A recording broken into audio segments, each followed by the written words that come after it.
Vamos a hablar del sexenio de Luis Echeverría Álvarez. Este sexenio corre de 1970 a 1976. Cuando fue seleccionado como candidato, Díaz Ordaz lo veía a Luisito, como le decía, como una persona muy seria, muy responsable, todo muy propio, muy formal. Cuando por fin Gustavo Díaz Ordaz decide hacerlo candidato, la primera diferencia histórica fue que él no había sido, Luis Echeverría jamás había sido electo candidato a nada, ni a diputado, ni a alcalde, ni a gobernador, ni a nada. Él tenía una carrera burocrática, ¿no? Y así será durante algún tiempo, pero él es el primero que es electo así. Concurre a la campaña presidencial, su lema fue arriba y adelante, y cambia totalmente. En el momento que es designado candidato, cambia, se vuelve un tipo locuaz, hiperactivo, demagógico, muy loco, ¿no? O sea, de un tipo muy serio a ser candidato a un tipo que ya nadie reconocía. Tenía jornadas de campaña muy emocionales. Bueno, pierde toda esa seriedad como candidato. No es que necesitara el PRI hacer campaña, pero concurre a la elección, saca el 84%, se le reconoce el 84% de los votos, no había padrón y esas cosas, claro. Compite contra Efraín González Morfín del PAN, que saca el 13%. Lo acompañan el PPS y el PAN y queda electo presidente. Y es recordado por ser un tipo de ocurrencias, irresponsable, inconsecuente. Realmente cuando llega a la presidencia se siente el nuevo emperador de México y quiere hacer un cambio.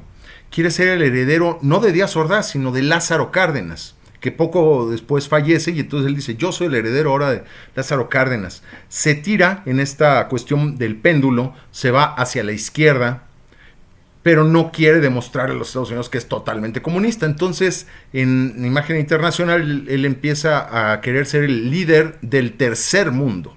De hecho, en sus aspiraciones finales, él hubiera querido ser el secretario general de la ONU, ¿no? Y si hubiera podido, también hubiera querido ser el Papa. Quería ser líder mundial. No se México le quedaba chico.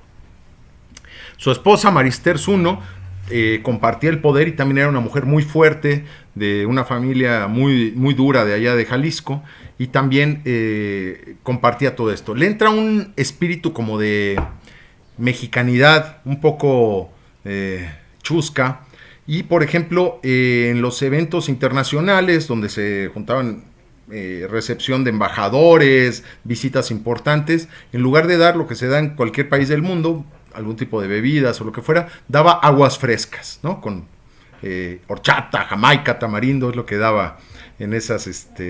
La esposa empezó a usar trajes típicos, en lugar de vestirse como una primera dama, usaba trajes típicos de tehuana. Él pone por primera vez el uso de la guayabera, ¿no? La guayabera y bueno, pues todo el gabinete, todo es un sexenio donde cuando uno ve las fotos todos están vestidos de guayabera, ¿no? Quita la corbata y esas formalidades. En estos momentos México no tiene suficiente producción petrolera, tiene que usar autoabasto, apenas le alcanza para procesarlo, y hay muy poca producción petrolera. Incluso México importa petróleo, ¿no? Es un fracaso Pemex en ese momento. Es muy autoritario, no tolera de ninguna manera la insurrección, no tolera que no le obedezcan, es un tipo sumamente autoritario. Inicia un proceso que se llama la Guerra Sucia, así le llamó la izquierda, contra todos los levantamientos armados, contra toda la guerrilla. En Guerrero manda al ejército a combatir a Lucio Cabañas, a Genaro Vázquez. Hay una serie de represiones muy duras. Por otro lado, la Liga 23 de septiembre, estos guerrilleros habían sido entrenados en Corea del Norte, venían dispuestos a todo. De hecho, es una época donde institucionalizan mucha violencia. México lleva un buen rato ya sin violencia y hacen una serie de actos. Por ejemplo, secuestran al cónsul americano de Guadalajara y lo intercambian por prisioneros que había hecho el gobierno, por presos, y los mandan a los presos a Cuba. Los pobres presos pues aterrizan en Cuba pensando que llegaban al paraíso, y bueno, las historias que cuentan estos señores de la Liga 23 de septiembre que acabaron allá en Cuba son terribles, ¿no? De cómo el comunismo los trató. Hay una serie de cuestiones que empiezan a subir de nivel.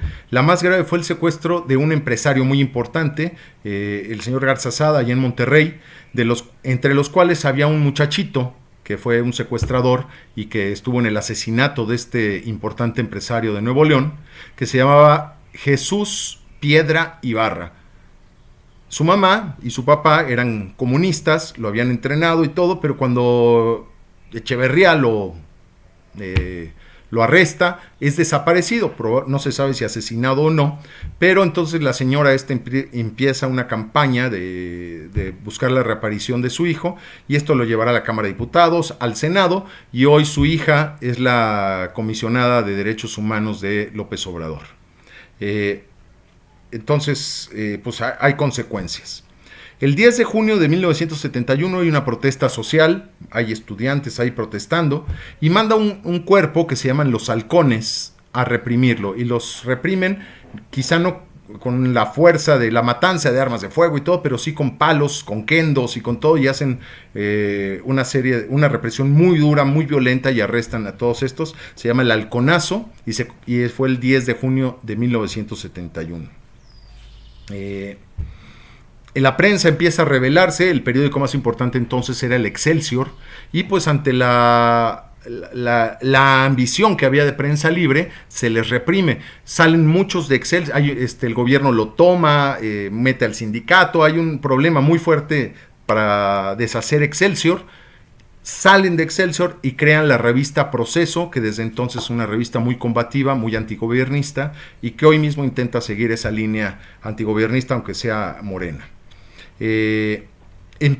Pues en esta visión populista empieza a endeudarse. México hasta entonces tenía un control de deuda extraordinariamente bueno, y empieza a emitir billetes, nada más, y esto empieza a generar una presión inflacionaria, una deuda, ya cuestiones que ya no obedecen una sana práctica económica.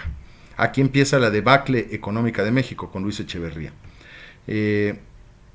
Empiezan a crearse partidos políticos de oposición. Empieza a crearse el PDM de derecha, un partido que duró unos 20 años, el Partido Socialista de los Trabajadores, el Partido Mexicano de los Trabajadores, el Partido Revolucionario de los Trabajadores, el Partido Social Revolucionario. Todos estos partidos se empiezan a crear para presionar y tratar de tener un impulso político sobre el PRI y el sistema. Se crea un fideicomiso muy importante. Él empieza a desarrollar Cancún. Es el primero que en una franja de arena blanca que en Quintana Roo, empieza con Fonatur y hacer una serie de cosas para empezar a desarrollar Cancún. A él le debemos pues la creación de este destino turístico que estaba prácticamente no había nada, de cero, y las graves consecuencias ecológicas que hoy vemos. Él, como les decía, se vuelve activista, quiere crear esto del tercer mundo, ni capitalista ni comunista, somos el tercer mundo. Crea la Universidad del Tercer Mundo, que todavía existe por ahí, no sé si alguien quiere ir a registrarse. Apoya a Salvador Allende en Chile. Cuando viene el golpe que da Pinochet, él incluso recibe a todos los chilenos de izquierda que habían apoyado a Allende, a la viuda. Él quería ser un Cárdenas moderno, ¿no? Hace muchos viajes, por todo el mundo se la pasa viajando, pero sobre todo en países que nadie conocía, ¿no? Va al África, va a Asia, hace una serie de viajes y trata de establecer estas relaciones con países pequeños para tratar de ser el líder de estos países del tercer mundo. Le decían que tenía un jet de redilas, porque llenaba el jet de gente que a veces iba hasta de pie, y vámonos a cualquier país a visitarlo. La actividad del Estado se vuelve insoportable porque empieza a crear empresas y a nacionalizar y a expropiar empresas. Entonces crea empresas propiedad del Estado que hacían de todo, desde pesca, bicicletas, tubos, componentes eléctricos, Aeroméxico, Teléfonos de México, todo él quería que fuera a cargo del Estado mexicano, con los resultados que conocemos, una ineficiencia y una corrupción absoluta. Se pelea con los empresarios, les llama riquillos, los empieza a denostar, empieza una campaña muy fuerte contra los empresarios que detonará de una muy mala manera con el asesinato que les decía de Garza Sada. Empieza a haber fuga de capitales, todo el mundo empieza a sacar, después de que México había sido un país muy estable, con crecimiento, con tranquilidad, la atmósfera económica se pone terrible. Estamos hoy, 2020, repitiendo un poco estos escenarios. La Ciudad de México empieza a crecer exponencialmente con un desorden total. Se crean asentamientos irregulares en todas las orillas de la Ciudad de México, Iztapalapa, Gustavo Amadero. Se crea la ciudad Nezahualcóyotl en un afán de darle orden. Se crea donde había un lago, se deseca el lago y ahí ponen una nueva ciudad Nezahualcóyotl. México llega al nivel ya de megalópolis, ¿no? Ya no solo de metrópolis, sino de megalópolis. En el norte del país se empieza a desarrollar también de alguna manera, llegan las maquiladoras por primera vez con el afán de producir en México, ensamblar y reexportar a los Estados Unidos. Esto genera también de alguna manera un movimiento en el país como de antichilangos, ¿no? Anti-Ciudad de México, que tendrá unas repercusiones muy graves. Haz patria, mata un chilango, frases así, ante pues, el crecimiento y la emigración de los chilangos, y bueno, empieza a haber una especie de división del país. En 1975 él cree que es muy popular, siempre se ha creído que es muy popular, y llega a Ciudad Universitaria y ahí recibe una pedrada. Fue el último presidente que visitó Ciudad Universitaria como presidente. Durante todo su sexenio, pues la palabra que se usaba para referirse a él era pendejo.